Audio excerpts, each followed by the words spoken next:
Welcome to the mind where the sparks ignite. Castles in the brain built from sheer might. Journey through thoughts, take a fearless flight. Mental empire in sight is dynamite. Välkommen tillbaka Dogge. Det var fan inte... Hur länge sedan var det nu vi körde sist? Jag vet inte om det var ett år sedan. Men Var det ett år sedan? jag vet inte. Så tiden går snabbt, alltså den stannar inte för någon. Vad har du gjort sen sist?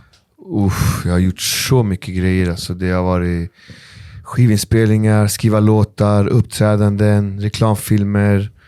Ja, det har varit galet. Hela det här året har varit helt supermaxat faktiskt. Fan vad kul. Ja, det har varit kul faktiskt. Men det har varit mycket jobbigt också, för det har varit mycket att göra. Och jag vill satsa mycket på det konstnärliga. Göra låtar, spela in med mina idoler, skriva grejer, göra vissa grejer. Så att jag vill satsa mycket på det. Men det tar tid också. Musik tar tid, du vet. Så att det är en balans hela tiden. Vilka jobbar du med idag? Eller vilka har du liksom haft samarbeten med idag? Jag har gjort så mycket samarbete. Jag kommer inte ens ihåg. Jag gjorde en nu med en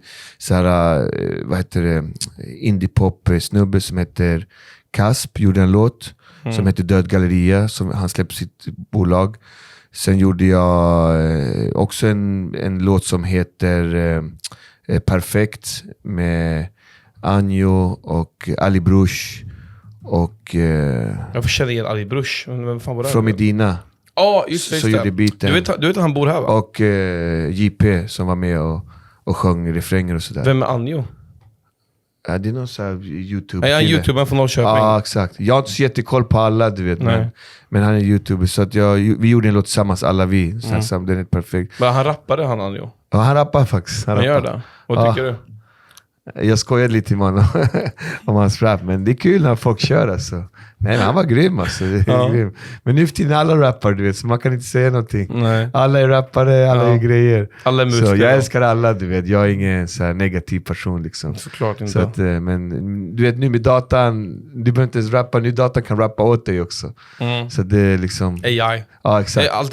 Jag jobbar sjukt mycket på AI nu när det kommer till tatueringar. Alltså, du vet, det är ändå... Jag skulle nog säga att du har räddat ganska mycket. För att ibland, du har bara de bilderna online som du har att jobba med. Om du inte går ut kanske till olika platser i världen och fotar grejerna själv. Exakt. Men till och med då är det svårt att få fram ifall någon vill ha någonting väldigt, väldigt specifikt. Men nu AI, den gör typ det åt dig. Men exakt. du behöver ju fortfarande lägga ihop bilderna och fixa allting samma sak. Men jag vet också med AI hjälper också till musik väldigt, väldigt mycket. Jag vet inte om du har hört talas om Suno. Det är ett AI-program. Du kan bokstavligen skriva in typ, gör den här låten till mig. Jo, men de där gör vi varje dag. Vi skojar med dem där, skickar varandra till varandra hela tiden. Men det kan vara nice om man gör beats på det. Idag gjorde vi en låt till Tito, han fyllde år och så sjunger en rappar om han. Just det, fan vad dum jag Tito. Förresten, välkommen hit. Tack så mycket, tack. Är det första podden du är på? Ja, jag gjorde en podd förra veckan faktiskt också. Alltså, med vem? Vad hette han då? Bolados hette han. Bolados? Ja, han hade... Förebildspodden. Ja, något sånt hette det. Förebildspodden. Tror jag. Bra namn Eller ändå. Hero, vad heter han? Local Hero-podden. Local Hero-podden, Ja.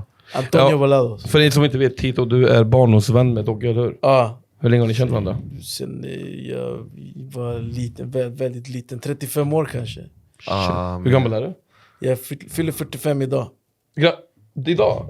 Jag fyllde igår. Grattis. 33 fyllde jag. Shit. Igår, 1 juli. Du kräfta också? Ja. Man. Och du, när fyller du år? Jag fyller 24 juli, så jag fyller om en månad. Är du också kräfta? Nej, lejon. Du är lejon? Jävlar. Jag är på mållinjen där. Nice. Okej, så... Men du är från Botkyrka också? Nej, jag är från Rinkeby från början. Du är från Rinkeby. Är det annorlunda idag där från vad det är liksom? Jag har inte bott där på länge. Så att jag hade en väldigt bra uppväxt där. Så att jag hade det bra i Rinkeby. Fan vad nice. Och du är Botkyrka. Ja, exakt. Du spelar precis en låt till mig. Fan vad bra den var. Jag kommer lägga in den så fort den är klar. När tror du att den är klar? Jag kommer få den ikväll och sen kommer vi lägga upp den på Spotify. Den håller på att mixas och masters nu. Så vi kickar ut den. Det är en låt som jag gjorde med Big Noid från Mobb Deep och med Janni Schaffer faktiskt, Abbas gitarrist. Så en skön kombo, vi rappar. Vad heter han, sa du? Från Abbas gitarrist? Janni Schaffer, Abbas gitarrist. Han är med och spelar och lägger lite gitarr och så där. Så det är en skön kombo. Och jag kommer släppa den på min födelsedag typ. Som en liten överraskning till fansen. Janne Schaffer. Ja, så det är också ett samarbete som jag har gjort, som jag glömde säga ens. Det är hela tiden samarbete, vi gör samarbete hela tiden. Är det att det blir så många att man typ glömmer bort lite grann? Ja, det är så många man glömmer bort. Alltså bara i år kommer vi släppa den här singeln och sen 2 album. Ett visalbum och sen kommer jag släppa ett album med en rapper, Ungerns bästa rapper Ron, som heter Där höghusen bor. Och så det är samarbete hela tiden. Alltså Men fan vad sjukt, du har ändå hållit på med musiken nu så jävla länge. Alltså, det är typ, det är ju från... Jag har rappat i 42 år. 42 år? Ja, jag tror att det blir, om jag räknar från 83, för jag är dålig på matte, men 42 år. Det första albumet jag någonsin hörde var ju... Välkommen till förorten. Nej, jag tror inte det var första. Jag tror det första jag någonsin hörde var det där gula albumet. Mitt kvarter. Mitt kvarter. Ja, Mitt kvarter. Mitt kvarter var det. Och den var från 2000. Ja, men jag hörde en ändå, för att jag för mig att... Ja, 2000, och så gick Skuggan av betongen, den också. Ja, den kom 96. Och Välkommen till förorten, det albumet hade jag hemma när jag växte upp, inser jag. Så där men har du gjort vinylplattor på de här gamla? Men det finns vinylplattor i stort sett på alla. Var kan man köpa det? De kom då på de 3 sista albumen, men den här första albumet, Välkommen till förorten, den släpptes ju nu igen. Så den har kommit ut igen på vinyl, så den finns så beställa, eller de finns ju alla de här skivbutikerna som säljer skivor. Så vill man ha Välkommen till förorten på vinyl så finns den tillgänglig nu. Och det är lite roligt för att när den kom då på 90-talet, då var det CD som var inne. Så då kom den bara på CD. Så den kom aldrig på vinyl, för vinyl var helt ute då. Alla körde CD. Så att folk har tjatat, kommer det någon gång på vinyl? Så nu efter 30 år, för nu firar just det albumet förra året, firade albumet 30 år. Då kom den som en jubileum på vinyl. Men vad är skillnaden på vinyl och CD? Alltså vad är musikmässigt, vad är skillnaden egentligen? Jag vet inte om jag är rätt person att tala om det, för jag är ingen mixer sådär, men vinylen är ju lite mer levande ljud, det är lite mer knaster och topparna är kvar så att säga. På CD, det digitala, så skärs topparna bort. Okay. Så har jag uppfattat det, men jag kan Tito mer om det. Den största skillnaden är analog versus digitalt. Ja, exakt. Så att vissa nördar säger att analoga ljudet är mycket, mycket härligare, levande, mer känsla i. Okej, så det är ljudmässigt det spelar roll alltså? Jo, men jag tror också att det är också nice att ha alltså en vinylskiva, du har den är stor, man liksom, det gillar man också för samlande. Och jag gillar fodralet också. Ja, exakt. Det är kanske nörderi. Men om vi pratar ljudmässigt, vad skulle man säga då? Ljudmässigt så CDn är ju digital och den håller, alltså den blir inte förstörd på samma sätt som när den knastrar så här. Det blir slitet varje gång du lyssnar på en vinyl egentligen, så slits den. Men den slits varje gång den nålen är på själva ljudspåren. Här står det, den huvudsakliga skillnaden mellan vinyl och CD är vinyl är ett analogt format medan CD är ett digitalt format. Vinylskivor lagrar ljud som en kontinuerlig vågform på skivan, medan CD-skivor lagrar ljud som ett digital data. Okej. Och då så de har en lifespan typ, eller? Nej, det beror på om du scratchar. Om du är en DJ som scratchar mycket med dina vinylskivor, då hör du direkt skillnaden, hur det slits. Du kan höra vart du scratchade med det ljudet. Det börjar så det slits, det blir dovare. Och det är alltså jag aldrig. Men CD:na är jättejobbiga, för om du har ett fingeravtryck på dem så hackar de direkt. Så det är klina, som fan måste de vara. Hur fan får man ner en låt på en vinyl? Är inte det helt sjukt egentligen? Det är en fabrik som trycker dem på plast liksom. Det är ganska coolt ändå. Det är jävligt coolt. Jag menar. Ja, jag vet inte, kan vi prata om den låten du gjorde nyligen? Ja, jag kör. Jag tänker ifall du inte släppt den än. Nej, inte. Alltså ni som inte förstår, jag kom in här nu alldeles nyss, så visade jag en låt som jag gjorde, och nu blir han helt kär den, och nu ska vi ha den låten. Han ska få den låten av mig som present. Vi ska bara mixa klart de mastern, och sen får du köra den vart du vill. Det är helt okej. Och det är en låt som jag gjorde då med Big Noid från Mobb Deep och Janne Schaffer, Abbas gitarrist, som spelar gitarr på låten. Och så har Word Beats gjort beaten, så och jag som rappar och Big Noid rappar. Så det är en tung boom-bap-låt som är fet liksom. Det är kul att få jobba med sina idoler. Både Big Noid från Mobb Deep och Janne Schaffer är mina idoler liksom. Det är såna som jag lyssnade på när jag var ung och liten. Liksom. Att få jobba och mäta sina krafter med dem, det är ganska härlig känsla. Det är dit jag vill jobba som konstnär och som artist och som musiker. Liksom. Det är de samarbetena jag alltid stävar efter, hungrar efter. Och ibland är det lätt, ibland är det svårt, ibland är de tillgängliga, ibland har de inte tid. Så det är svårt att råda ihop ibland. Liksom. För grejen är så här, den där låten, jag älskar den för att du vet själv hur mycket jag dör för old school. Speciellt gammalt, jag gillar inte så mycket nytt. Alltså det kan vara bra nytt också, men jag gillar väldigt old school. Det ger mig jag är en väldigt nostalgisk person. Jag älskar ju nostalgi. Alltså jag dör för nostalgi. För det ger mig, du vet såhär, jag växte upp med mycket av mina familjemedlemmar och det påminner mig väldigt mycket om en tid där, du vet, de här inte fanns, där det här inte fanns. När det bara var liksom, du träffar en person och du vet inte när du träffar den personen igen. Du kunde ringa hem till dem. Alltså det är på den tiden. Så att det är en annan feeling. Du bygger upp en annan känsla kring det. Och old school, eller gamla svensk hiphop, den tar mig tillbaka dit. Så man kan inte blunda bara och liksom, tänka sig tillbaka. Och jag älskar det där. Så, och när man ser att det lever fortfarande vidare. Det är därför jag sa till dig 2013 när du släppte det här albumet. På skivomslaget är det 2 brudar och sen du. Större än någonsin. Större än någonsin var det, ja. Och jag är större än brudarna. Brudarna är så små och jag är så jättestor. Exakt. Och då var det de här... Men den hade väldigt tunga låtar. För du körde en live in i studion. Det var i Linköping. Men då sa jag också åt dig, kommer du någonsin göra det här old school fast på nytt igen? Typ. Och då sa du, jag minns inte exakt, men jag tror det var typ att du hade kommit förbi det och det andra tider. Och du gav det på någonting nytt för tillfället. Men det är fett roligt att se nu att i den här nya låten du bestämde. Så fort den är klar, jag kommer spela upp den i podden. Så att kör, ni kommer få lyssna på den. Ja, den är ett maxat. Jag kommer lyssna nu efter det här. Men grejen är att jag är ju från den eran, boom bap eran som vi kallar den. Det är boom bap beats. Vi älskar ju de beatsen. Men de är inte, de som lyssnar och håller på med den musikgenren, eller de beatsen, de är ju från min tid. Så att det har försvunnit lite så här. Nu är ju beatsen mycket mer digitala och allting. Så att jag har nog gillat att gå tillbaka till det gamla också själv. För den här tiden du pratade om när jag kom till studion i Linköping, då var det reggaeton-tiden för mig. Så då var jag mycket inne i reggaeton och gjorde reggaeton på svenska. Och då var jag en av de första och enda som gjorde reggaeton på svenska. Då på den tiden. För det var det senaste som kom från Karibien och då var jag helt inne i det.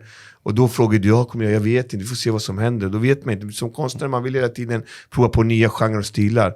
Och nu har jag gått lite tillbaka till den gamla stilen igen. För att många vill ha det och den är också på tapeten igen. Folk gillade det gamla. Men det var ju en tid när det gamla också var lite utdött och bara nej, det där låter fett gammalt. Men nu vill ju folk ha det gamla igen. Så det är också vad folk och publiken vill ha så att säga. Men personligen har vi alltid gjort de här typen av beatsen och kört alltid det här. Liksom, så att, jag vet inte, jag är ju från den tiden och man brukar säga att the golden era of rap, alltså den gyllene tiden av rap, och det skulle jag säga att det är fortfarande, alltså 90-talsrappen är väldigt nice rap liksom. Jag tyckte det var den bästa. Då var ju rappen på sin peak skulle jag säga liksom, tycker jag. Men alla tycker olika liksom. Man får ju tycka vad man vill, men ja, alltså grejen är du vet, du har låtar som verkligen sitter fast. Och ett exempel på de låtarna är till exempel Only God Can Judge Me med Tupac. Du kan lyssna på den hur många som helst. Den blir inte dålig. Hit 'em up. Du har de här speciella låtarna som olika artister i den världen. Det behöver inte vara just hiphop, det kan vara alla typer av genrer. Ja, exakt. Sweet Child of Mine med Guns N' Roses. Alla de här, du kan lyssna på dem, de blir inte så här, jag kan inte lyssna på den här låten längre. Nej. Men hiphopen idag, den här svenska hiphopen idag, du vet, den här som i princip handlar lite om samma sak hela tiden. Du kan lyssna på låten och den är säkert jättebra 1, 2, 3 gånger. Sen går du aldrig tillbaka och lyssnar på låten igen. För den upphör att bli bra bara. Det blir ingen så här, den slår inte som en att det blir som en klassiker typ. Att det är så här, du kan gå tillbaka och lyssna på den. Det är bara så jag känner. Ja, exakt. Men också idag massproduceras musik också. Det gjorde inte på våran tid. Nej. Nu massproduceras musik, det görs väldigt mycket musik. Det kommer, en hit är inte en hit lika länge idag heller. Den är hit ganska kort tid. Men på vår tid var en hit väldigt lång tid liksom. Men sen också, du nämner ju såhär Tupac och så här, det är ju liksom, det är en av de tyngsta namnen. Jo, men cashen de tas placerar jag i samma genre. Ja, för det att, var snällt för alltså. att, men det är sant, för att Only God Can Judge Me kan jag få lyssna på än idag. Hit 'em Up kan jag få lyssna på än idag. Cash and Don't Toss kan jag fortfarande lyssna på än idag. Och jag spelar den än idag. Senast när vi bildade upp från Stockholm. Fett trött ut på den låten. Men, nej, jag skojar. Trött 24/7. så att liksom, det finns de här låtarna man kan få gå tillbaka till. Och det är fortfarande lika bra. Ja, det är kul att du säger det. Tack att man får vara med i den livslistan. Men jag måste säga ändå, Tupac, tycker jag personligen, alla behöver tycka det, han är en av de historiskt bästa rapparna genom tiderna. Alltså han är rappens Michael Jordan, eller han är fett tung alltså. Så att det är också, man måste komma ihåg att han är en av de bästa, så att hans låtar kommer att hålla. De som är hans bästa låtar, de kommer att hålla lång tid framöver, för att han var så pass duktig alltså. Man ska inte glömma bort det. Han är en av de 5-10 bästa rapparna i världen någonsin alltså. Också hur länge har rap funnits? Sen 70, 80, men på 50 år liksom. Ja, men sen är det också, du vet, Tupac, just själva utöver hiphopen, historiken kring honom. Så du vet hur mycket alltså bara allting som hände honom också. Bara hans history. Och utöver musiken är ju också det som gör att det blir en väldigt stor grej. Men han var väl tvungen att leva det här livet för att kunna göra alla de här låtarna också. Ja, du måste ju ha en otrolig livsstil för att kunna skriva alla de här låtarna också. Så han levde snabbt och skrev snabbt och levererade. Han var en otrolig människa alltså. Här är en grej stor inspiration även för mig alltså. Här är en grej som jag såg på TikTok häromdagen. Vad heter hon? En politiker, vad fan heter hon? Candace Owens, vet du om det? Nej. Har du hört talas om Candace Owens? Ja. Hon tydligen la ut någonting att Tupac, det är en spekulation då, men att Tupac var en actor bara. Och att han var gay egentligen, enligt henne då. Bara för att det finns en gammal video på när han var ung typ, och när han pratar om typ diverse saker. Hon tyckte att han hade feminina drag när han var ung, och att det finns... Att han är en duktig skådespelare. Han var tvungen att hoppa in i det här livet och spela. Jag köper inte det här, för att det är såhär... Men om jag säger så här till dig, ingen hade mer brudar än Tupac. Nej, alltså, hur många, alltså, jag har aldrig sett någon rapper som har nya tjejer och alla möjliga snygga och kända och skådespelare och allting. Men han kanske var bisexuell, jag har ingen aning. Men han hade ju hur mycket brudar som helst. Så det är tveksamt att han kanske var sökande när han var ung och hade feminina drag när han var ung och visste inte riktigt och gick på actor school, och sen kanske han hittade sig själv, men... Det där kan stämma. Det där kan stämma väldigt mycket. Jag tror mer så då, om man skulle analysera. Men jag tror att han gillar alla människor egentligen. Och sen blev han väldigt arg på människor som trampade han på tårna. För det var ju också så, han var ju väldigt så här snabb i vändningarna, känns det som. Jag känner inte honom. Men Shug vände honom väldigt till någonting.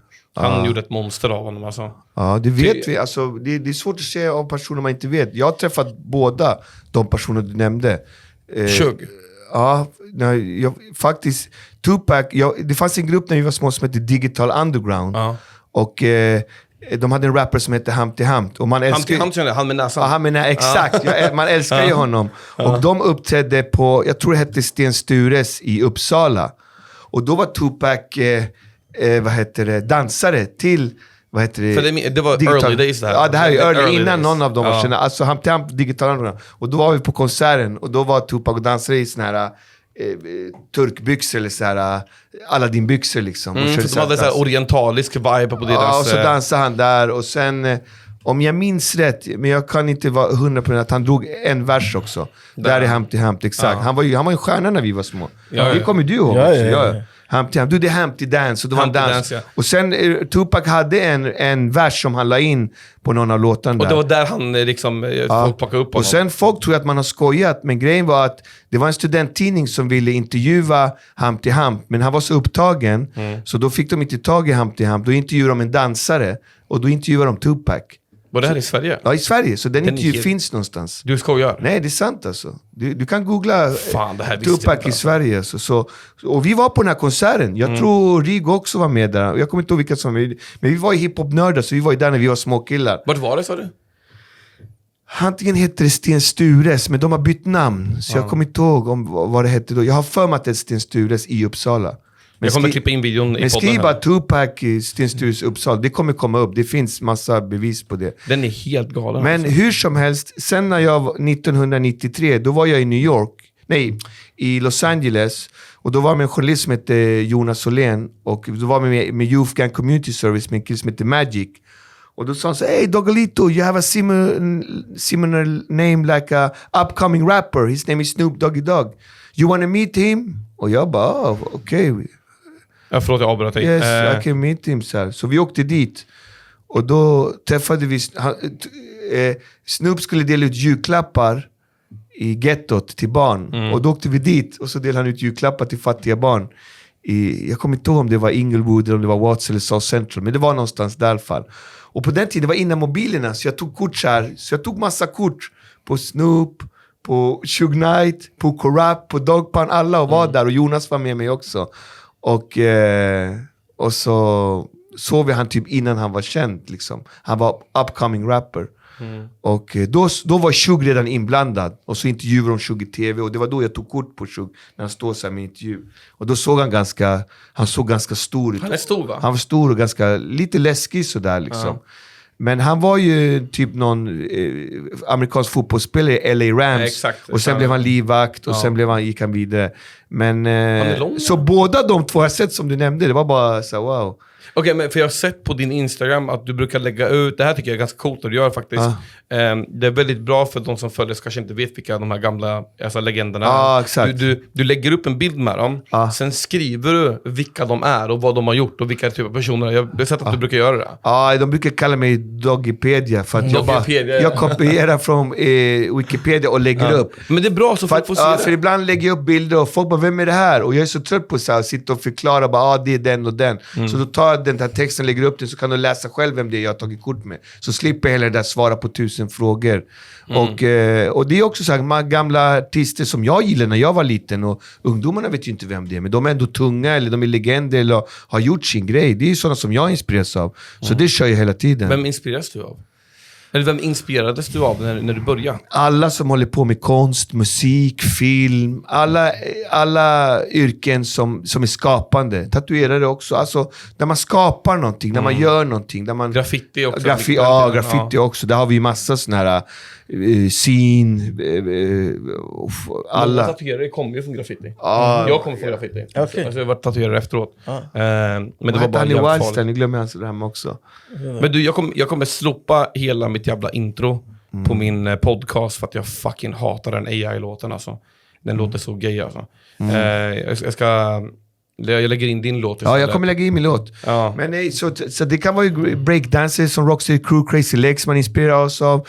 Det kan vara graffitimålare som Scene, gamla graffitimålare som vi växte upp med. Vad hette han i Wildstyle också som man älskar? Inte Cap. Nej, inte Cap. Han spittade alla. Han var sjukt spittade alla som var duktiga. Scene, och sen var det... Han spelade huvudrollen i Wildstyle. Kommer inte ihåg namnet. Nu får du googla. Lee Quinones. Lee, L-E-E och sen Quinones. Han var ju med och spelade huvudrollen där. Lee King. Med Q. Han var ju med och spelade huvudrollen i Wildstyle, en sån här gammal hiphop-film. Och då säger hans brorsa en sån här klassisk grej. Det här du gör, du kan inte hålla på med det här är ingen framtid, det är bara skit. Och han typ svarar typ såhär, jo det här jag vill göra. Och bara den där grejen, då blev man så påverkad av att han ville satsa på sin grej. Han sket i att hans brorsa liksom... Puerto Rican street artist. Ja, exakt. Så att han spelar ju huvudrollen i liksom... i Wildstyle, eller med en roll där, biroll eller roll. Så alla de här man växte upp med, det är ju sådana man inspireras av hela tiden. För jag kör graffiti. Jag gav mig in på Wildstyle direkt. Jag vet inte om det har med just den här saken att göra. Han var med i en film som hette Wildstyle. Ja, det vet jag att filmen heter Wildstyle. Men jag tänker liksom, för att jag ser ju på hans... Liksom, alltså det här är 1982 liksom. Ja, det är inte så mycket Wildstyle, men man ser tendenserna av Wildstyle. Men det här är 80-talet, det är bara 81, 82, kanske 78 till och med. Alltså den här snubben i begynnelsen. Lever han? Ja, han lever. Följer han på Instagram, jag följer honom. Så att, och sen så gamla, det är den här generationen som jag blir inspirerad. De är ju gamla gubbar nu, de är ju 50-60 år liksom. Och de gör också, du vet, sån här konst. Och nu gör de sån konst och har gått vidare liksom. Ja, men det där är sjukt där, för det där säljer alltså. Den säljare alltså. Men snubben är en legend alltså. Ja. Jag hade... Så det är bara en av alla såna som jag inspireras av. Det är massor såna människor som... Och det kan vara allt inom dans, inom konst, inom graffiti, inom rap, inom beats, inom... Det är inte så att jag gillar bara det. Jag skulle aldrig lägga på skyddslappar liksom. Man vill plocka från lite allt möjligt. Och jag tar så här och så bara kläcks jag ut en egen grej. Och det är så jag jobbar och tänker typ. Ja, men kommer du... Så sagt, jag älskar den här låten du visade mig precis.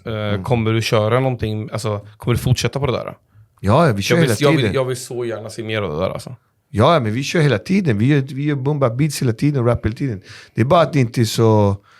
Det är inte så många som lyssnar på mina grejer längre. Jag är gammal farbror liksom, men det är kul. Jag tror det är mer än vad du tror alltså. Ja, det tror jag. Jag tror definitivt att det är mer men det är kul att folk vill höra och hetsa på mig. Jag är bara tacksam. Alltså jag lovar, jag är bara glad att jag får göra det jag älskar. Rappa, sjunga, spela och träffa folk och göra poddar. Och, alltså man är bara glad och tacksam för det. Tack till alla ni. Jag vet inte hur många som lyssnar och ser det här, men tack att ni finns. Tack att ni liksom ger kärlek och stöttar mig och gör så att jag kan få göra det jag älskar. Det är tack vare er att jag kan vara och göra det här. Utan er, jag hade varit nobody. Alltså. Och dessutom, du vet, du har ändå lagt grunden för svensk hiphop redan från början. Jag menar, de här nya rapparna idag, det är inte så att de gör musik idag utan att veta vem du är. Jag menar, om jag skulle börja rappa idag och göra en ny svensk hiphop, jag skulle definitivt gräva i historien och kolla vilka var de första, vilka var legenderna, vilka var det som satte det ut, som har vet storyn bakom det. Ja, men alla är inte så det är okej. Men jag har lagt hela mitt liv i det här. Jag vill hålla på med det här så länge jag kan. Jag håller på nu i 42 år, jag vill gärna fortsätta.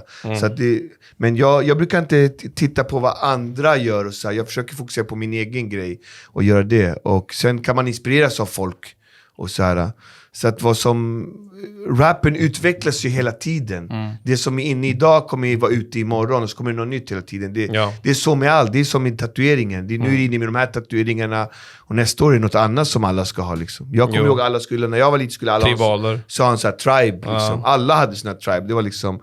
Och innan det, då skulle alla ha en ros. Och jag kommer ihåg så här, mamma under. Ja, jag kommer ihåg att jag boxades då och alla på gymmet hade så här en ros. Och jag bara, de stora killarna. Och jag bara, shit, jag fyller år snart. Hoppas jag får cash och jag kan också tatuera en ros liksom. Och så fyllde jag år, så fick jag inga cash för jag fattiga. Jag bara, shit, man, jag fick inga cash, jag kan inte tatuera den här rosen. Var skitledsen för det typ. Men idag, tack så mycket Gud att jag inte fick några cash. För då hade jag haft den fula rosen nu här idag. Har du kvar kvar dina gaddar gjorde på det för länge sedan? Ja. Det gjorde ju den här ju. På insidan, ja. Den gjorde du. Och sen på insidan körde vi fortsatte på... Nej, andra armen. Där ja, den där. Den eller? Den ja. Den gjorde min hund. Rissla, min hund. Ja, Rissla. Ja, Pamaringa gjorde jag.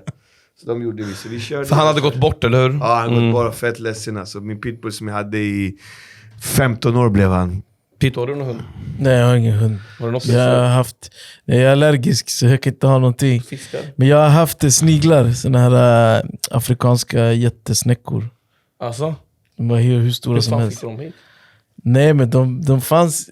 Jag jobbade i en skola, då fanns det så här små bebisar som hade kläckt, så fick man ta. Tog jag hem dem, men sen jobbade jag borta i Linköping. Linköping? Ja. Det är jag ifrån. Ja, på teater, Ungsien Öst. Ungsen Öst, på Elsa Bremsens gatan. Exakt. Där hade jag min studio. Är det sant? Ja, på den gatan precis i hörnet där. Shit, vad sjukt. Ja, bredvid tygaffären. Aha. Ja. Shit. Så, nej men så då, jag brukade plantera en sallad till dem när jag åkte iväg och jobbade en vecka. Sen jag kom hem, de hade ätit upp den. Så varje gång jag gjorde det. Till slut, det gick inte. Jag kände mig så dålig, jag kan inte ta hand om ett djur när jag är borta. Nej, jag fattar. Så du har bott i Linköping alltså? Ja, 3 omgångar på Var bodde du? Brunns, finns det någon Brunns? Jag har bott på 2 olika adresser. Brunnsgatan, Brunnsgatan känner du till. Jag vet, men båda är ganska nära teatern. Ja. Så... Det är fan vad nice. Ja. Fan vad sjukt. Ja. Har du bott i Linköping någon gång? Nej, jag har bara varit där på jobb, om man säger. Uppträdanden. Platens. Jag hade ställt ut också förra månaden ställde vi ut på Art Gallery. Ställde ut mina tavlor och sånt där. Så det var vilka kul. tavlor? Jag har inte sett några tavlor. Men jag har gjort lite utställningar. Du gör så mycket grejer hela tiden. Det är svårt att hänga med alltså. Så jag gjorde mina tavlor, ställde ut dem Och det var kul. Så, och hade föreläsning också där med Ali Boulala. Skataren? Kände du honom? Ja, han är ju med i våran skiva ju. Vi släppte en låt med honom. Vi släppte Du skojar? Nej, han var ett samarbete också vi gjorde. Alltså du vet... Släpp låten, vad hette låten? Jag skater ju mycket för det. Sa till dig brors. Sa till dig brors, den kan du lägga på din podd. Vi gjorde en låt med Ali Boulala. Jag måste träffa honom, du måste få mig träffa honom. Ja, han kan vara med i din podd, vi kan fixa. Han är skitgrym Alltså du vet hur mycket jag såg upp till honom när jag... Ja, alla gjorde det alltså. Alltså när vi skejtade, jag skejtade ju.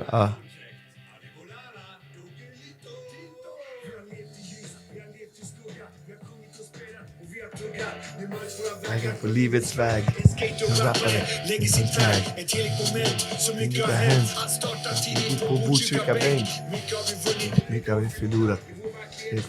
Den stora 100% som vi har bränt. När det regnar. Vi jagar inte pengar. Men fan kom den här ut?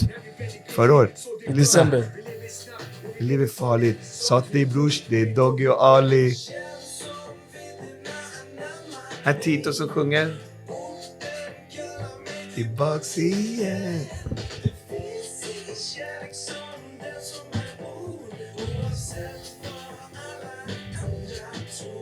Det är albumet Legendish. Fan vad grym du är. Han har på det är albumet Legendish. Han har ju den på sin Jag keps. som proddar också. Ja, det Är du som proddar? Ja, Tito proddar också. Fan vad tung du är alltså. Ja. Så vi gjorde... Så Ali var också med. Han borde vara med i din podd faktiskt. Ja, jag måste med honom. Så vi gör ju mycket sådant samarbete hela tiden. Vi kickar ut den alltså. Vi jobbar och gör grejer. Så det är kul alltså. Fan, hur lärde du känna honom? För det känns så, förlåt men det känns så... Jag kunde inte gissa på att du visste att du kände honom, för att det är skatingvärlden. Egentligen kände jag inte honom, men Tito, vi var på någon festival och så sa Tito så det där är Ali Boulala. Jag bara, är det? Han bara, så gick jag fram till honom, jag bara, okej, ta en selfie med dig liksom, du är skate-legend. Han bara, okej, tog min kort. Sen, sa jag till honom bara, det hade varit kul att få göra en låt med dig. Jag tror det skulle vara häftigt, många skulle digga det. Han bara, visst. Så började vi kontakta och så gjorde vi den här låten tillsammans. Och så, fy fan vad nice. så blev det den här låten. Skater du när du var yngre? Jag lärde mig aldrig göra tricks, men jag hade alltid en bräda, jag åkte överallt jag skulle. Men alla ni som inte vet vem Ali Boulala är, jag tävlade när jag var yngre. alla som inte vet vem Ali Boulala är, de borde gå in på SVT och kolla hans dokumentär. Ja, den är sjuk. Den är grym. Den är grym. Jag vet ju att alltså, för de som vet vem man är, man har gått igenom och alla liksom, han var med om värsta grejer. Ja, det är liksom han liksom han borde inte leva liksom idag, för att allt skit han gick igenom. Alltså det Gud verkligen har vakat över honom. Han kommit undan ganska billigt. Men du får bjuda hit honom så får du prata med honom. Så kan han jag hade älskat det. Jag ska ge dig numret så får du ringa honom. Han hälsar för mig, men han är fett snäll. Och vi gjorde låten och han var med och det var grymt. När jag kollat på hans tidigare intervjuer, han är en väldigt lugn och sansad person när han pratar. Jag älskar det med honom. Ja, han är det fortfarande. Men när man kollar på gamla skateboardvideos från back in the days, han är helt galen alltså. Han är urballad alltså. Och du vet, det finns en väldigt känd video när han hoppar en 25-trappa. Jag vet inte om du har sett den. I Frankrike, ja. Brädan går av på 2 delar och han så här splittar alla på röven. Yes. Det är galet. Den är helt sjuk. Vänta, vi tar en liten... Peace out. Ciao, nos vemos. Gracias, papá. Bendiciones. Take care, bro. Bien. You wanted to close the door. No, it's fine. Are you sure? Yeah. Or maybe just do it. I think it's Yeah. Awesome. Take care. Ciao. Den där är otrolig alltså. Men vi får fixa han hit, för han kommer hit och köra. Det tycker jag skulle vara häftigt. Ja, verkligen. Alltså jag har...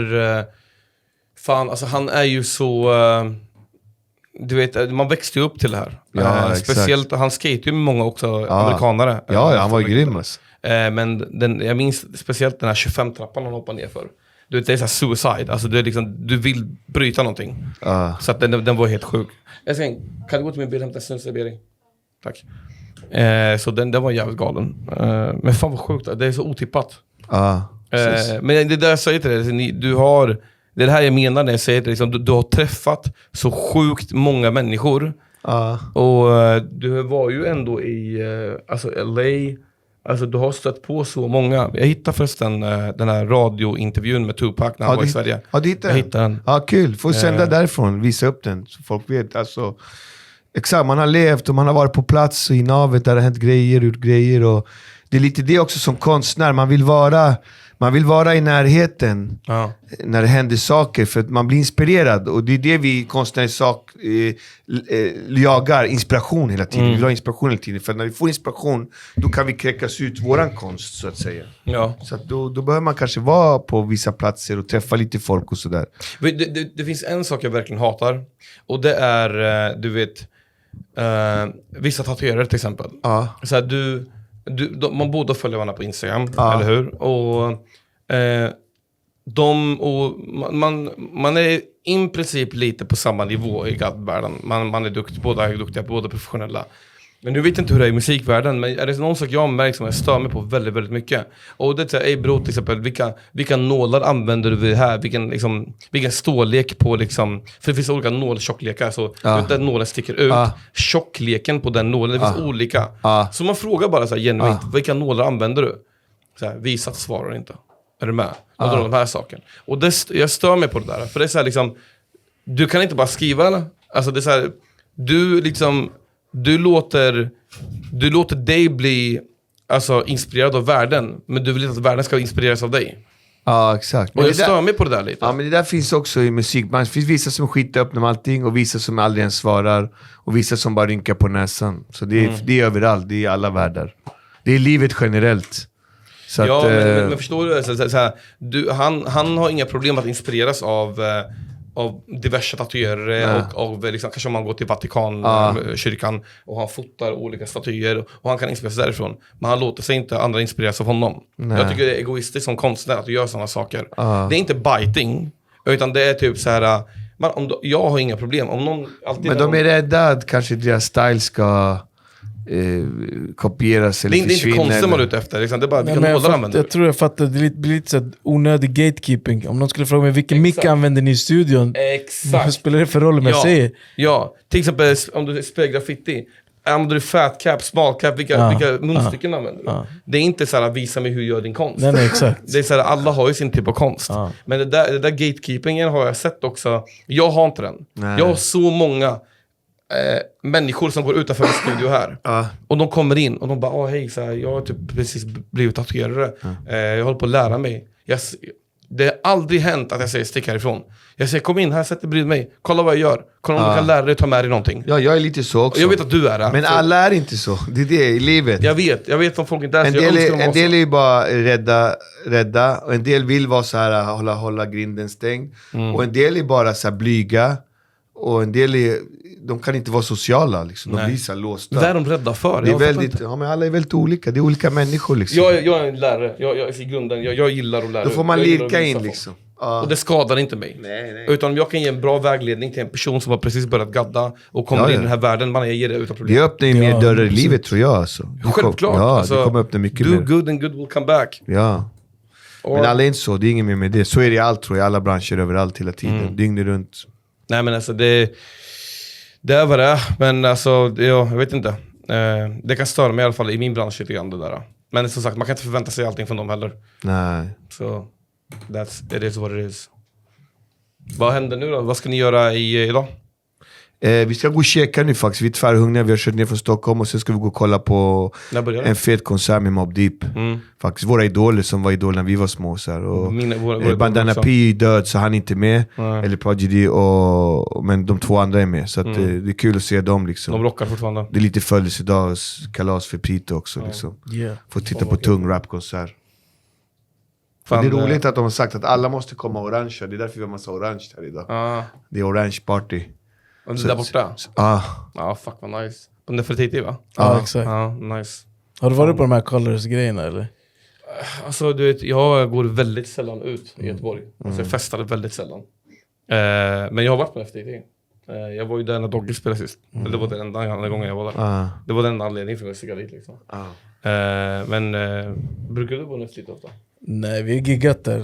Det var ju då när vi giggade. Ja, vi giggade där. Sen var det giggat där med Infinite Mass och olika också. Så. Men man hamnar alltid på Nefertiti. Ja, just det. Det är väl hiphop-meckat i Göteborg kanske. Men de bytte ägare, det var någonting, det skulle läggas ner eller? Jag har ingen aning alltså. Aha, okay. Jag visste inte att de hade bytt ägare. Okay, men det där stället behövs ju göras om lite, tycker jag. Alltså renoveras? Ja, renoveras tycker jag. De borde ha lite större main stage. Att det blir lite mer avskilt. Nu vet jag inte, lokalen är ganska liten. Jag vet inte vart man skulle kunna passa in där. Det kanske funkar för dem lite som det är just nu. Jag vet inte. Men jag hade fan velat också gå på det. Jag har så jävla mycket att göra med Samir Badrans bröllop här nu på fredag. Grymt. Grattis Samir, lycka till. Hoppas på långt och lyckligt äktenskap. Jag hoppas det blir grymt alltså. Och lycka till dig som ska vara bestman och grejer. Det blir kul. Han har 3 andra bestmän som är våra barndomsvänner. Så kul, det är vi barndomsvänner. Och så är det alltså väldigt många nära och kära som är där. Kul alltså. Är det på fredag eller? Vad säger du? Är det på fredag eller? På fredag. Grymt. Jag kommer vara där en dag innan dock. Det är därför jag tänkte komma när ni skulle åka. Synd att jag inte fick komma och rappa på bröllopet. Det hade varit grymt. Det är inte för sent. Det är inte för sent. Ska jag kolla? Kolla. Hade du velat? Ja, vi kommer kicka några rhymes. Jag har det fett nice alltså. Ja. För de vill ju ha uppträdanden. Det var där vi snackade om. För de bara, vi pallar inte ha om ni ska ha tal, det här 30 minuter. Så här, vi vill liksom, det är så alla vill ha tal. Jag kommer kicka, se till på fredag. Jag ska också uppträda. På fredag kan vi sjunga. På fredag kan vi köra. Alltså? Vilken är hans favoritlåt tror du? Vad sa du? Vilken är hans favoritlåt tror du? Kanske någon tas. Är det? Ja, 100%. Ja, det är den vi lyssnar på hela tiden. Då kör vi den. Va? Då kör vi den. Okej, men du. Kan vi göra en surprise? Ja. Oh my god, vad kul. Vad tror du, Nas? Ja, vi kickar den. Vi kickar den. Dogge, vi gör så här. Han får inte veta att det är du när det kommer upp med mig. Så mitt uppträdande... Vi lägger på så här Star Wars-masker eller någonting. Va? Eller något så här, masker går in bara, och sen bara rullar låten igång. Ja, det är exakt. Och så kör vi kan fixa fake cash, så kastar du bara cashen. Och sen det fixar du, så gör vi allt du vill. Kickar låten igång. Och så det får ju bli så här, så när jag ska ha talet så kan man lägga in där, men jag måste kolla med toastmastern hur han ska placera in det tidsmässigt. Kanske om man kör en liten snutt. Gör hur ni vill alltså. Jag kan inte, vi har 2 toastmasters och de har det är lite annars kör vi på kvällen när allting är över. Nej, jag vill ha det samtidigt som efter för jag ska göra en sjuk grej. Jag kommer inte släppa den här podden först efter ändå. Men det beror på har du bråttom att släppa den här podden? Nej, kör. Kan vi vänta sig efter helgen? För jag kommer lika nu lite information om vad jag ska göra på bröllopet. Ja, kör när du vill. Det är du som Samir. Samir, han har jobbat med så många olika saker. Alltså han har jobbat med bartender när jag var, alltså, han är 2 år äldre än mig. Han är 90, jag är 92. Så han har jobbat med bartending, han har gjort alltså, musikbranschen, film, alltså många olika typer av jobb. Och alla vet om det här. Han är lite så här, du vet, och han har varit mäklare. Du vet, vad än han lägger sin hjärna in i, han gör det fullbordat. Och jag tycker det är jävligt fascinerande. Så vad jag gjorde istället var att jag ska ju nämna det här. Alltså vad en Samir gör, så gör han det fulländat och han gör det bra. Men jag ska överdriva lite. Så jag satt på Photoshop en kväll. Så photoshoppade in hans huvud så här på en pilot, på en kirurg, på det ena det andra. Och vi har en stor duk. Så där, jag kommer ju dra det här typ så här. Det här är några jobb som ni vet Samir har haft. Och för er som inte vet så här, det här är några andra jobb som ni inte vet som vi har haft. Och så kommer jag lägga upp de bilderna ute folk med davgarv. Men det här är det roliga. Det är samma ansikte på allihopa. Så det är så här uppenbart photoshoppat. Vi kör det. Det där kommer jag göra. Och sen tänkte jag liksom att det hade varit fett att ha liksom, ett uppträdande från dig också. Speciellt Cashen och Tas. Det är en låt, bokstavligen, jag och Samir lyssnar på än idag. Okej, men kör. Det var typ för 2 helger sedan. Du har mitt nummer, det är bara att se till hur vi gör det så ordnar vi det. Du heter dubbel-D på min telefon. Ja, kör det. Doggy. Yes. Heter du dubbel-D på någon annans telefon? Nej, jag tror inte det. Är du hungrig? Nej, det är lugnt. Jag är mest trött faktiskt om jag ska vara ärlig. Var ska man äta då? Minns du där vi åt sist? Ja, där är vi klara. Nu hittar vi något nytt. Vi måste prova något nya. Men det verkar vara skitmycket öppet här. Det är bara fullt. Men det här är restauranggatorna. Ja, det är så. Ja, men vi hittar något. Det behöver inte... Vi är klart på... Ja, kör den då. Sveriges godaste köttbullar, finns de här? Fett. Ja, den är nästan du åt dem, eller hur? Är det nötköttbullar eller fläsk? Nötkött. Ja, tar vi dem, vi tar dem. Ja. Du käkar inte fläsk heller, va? Nej, inte heller. Hörde du vad som hände med den där killen som käkade fläsk? Nej. Han åt något bacon som var typ, jag tror det var rå någonting. Han fick parasiter i hela sin kropp. Det är så? Ja, alltså griskött är ju parasiter. Här i Sverige. Han käkade någon så här, rå karré. är ju jättefarligt. det måste Och de här vara parasiterna kan sprida sig till din hjärna. Alltså du kan bli alltså... Shit vad jobbigt. Du kan bli såhär... Jag såg någon som stekte någon sån här kotlett och så var maskarna bara drog från kotletten. Jag var efter det, jag bara uff. Ja men... Ja. Yes. Hej grabbar, tack så fan för att ni kom alltså. Tack så mycket vi Det fick här var komma. kul att komma hit. Jävla random. Vet du vad jag älskar när du gör det? Jag älskar när du bara kommer förbi. Alltså så här helt random. Dogga har tendensen till att göra det. Så att man blir så chockad. Och jag älskar när du gör det. Fortsätt alltid göra det om du är. Ja, men jag är bara så... poppa in, säg ingenting. Jag älskar när du gör det. Men jag känner mig också så här, om jag går förbi någon och jag känner någon, jag måste komma in och hälsa. Ja. Annars kommer jag känna mig dålig. Fan, jag var där och jag kom inte och hälsade. Ja, det uppskattas. Man kommer och säger hej, du vet. Ja, Det är du gör mig minsta, fett glad alltid när du kommer det är förbi. minsta man kan göra liksom. Ja, men det är liksom det fyllar min dag varje gång du kommer förbi. Det gör tack det så verkligen. mycket. Det betyder sjukt mycket för mig. Ja. Du betyder sjukt mycket för mig. Tack så mycket. Absolut, bror. Bästa podden som gör det Dogge lite upp i mixen. Kul, jag är fett hit också. Bang! Visst, du är fett grym på att sjunga alltså. Tack så mycket. Jag vill se mer av det där. Jag gillar din vibe, jag gillar din energi fett mycket. Tack. Och ditt hår. Alright, let's call it. Welcome to the mind where the sparks ignite. Castles in the brain built from sheer might. Journey through thoughts, take a fearless flight. Mental empire in sight is dynamite.